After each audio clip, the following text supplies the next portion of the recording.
is also a sponsor of the I2E, or the Inventor, Investors, and Entrepreneurs Club. And today we have with us a very special guest, Connie Harvey.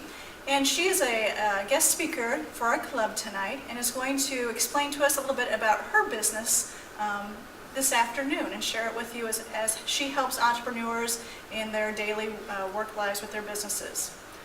So Connie, can you tell us about your business, describe your business, what's your business name? Okay, my business name is Efficiency Counts, and I chose that name because throughout my life I've just always found more efficient ways to do things wherever I am. Right. It's just a knack that I have, and I didn't realize it until I started working at around 39 years old, full time, because I had a handicapped daughter, so I needed to stay home. Sure. And so I started out working at the post office, and I could just always see inefficiencies in everything, in data management and processing. And so I just started creating better ways to do things through using Excel and Access. And from there I went to the bank, and the same thing happened. And then I started noticing that small businesses had a lot of problems keeping their data under control. And I thought to myself, I'd really like to help. So I asked the bank, can I help do this? Maybe open Saturday mornings and help small businesses track their data better so they're not having overdrafts and stuff like that. Right. And they said no. And so I decided to go to college, and I did that. Good. And so that's what my business is. Okay, so that's kind of how you came upon your business, is just Right. working in the banking industry and saw a need Right. to help small business people with their books because of some of the inefficiencies. Great, great. So how do you keep your business moving forward as an entrepreneur? How do you keep growing? How do you keep changing with the changing times? Good question. I continually learn. I'm a sponge for learning more about data management, and just looking for more areas of need. I'm always looking to fill a need. Good. And what are some of the lessons you learned as an entrepreneur yourself, and the struggles that small business owners go through during startup and change and growth? What are some of the lessons, though, that you've learned? Well, this is an embarrassing question.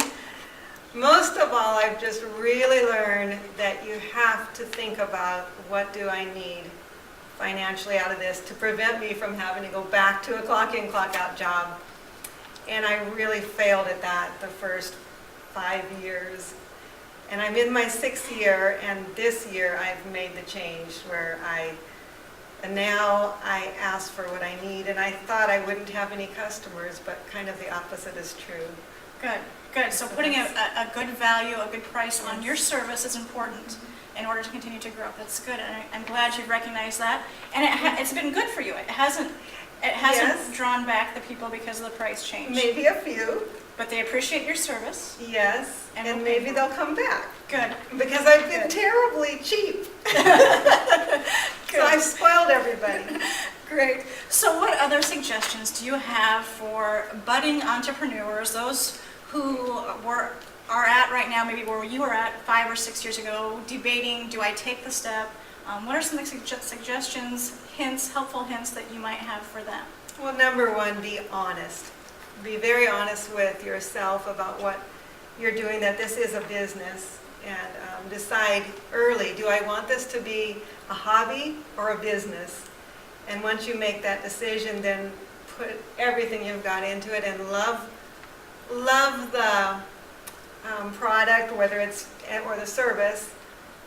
Love the customer, and respect yourself, respect the customer, and respect the product or service. Great, good. And I know, Connie, you've worked a lot with REAP, with our program, and helping entrepreneurs start with QuickBooks on the computer, Yes. putting their bookkeeping on the computer, data tracking, that type of thing. So if people would like to contact you, how do they do that? Do you have a website, phone number that they can reach you at? I do, and everyone tells me it's a hard to spell name, but www.efficiencycounts.com.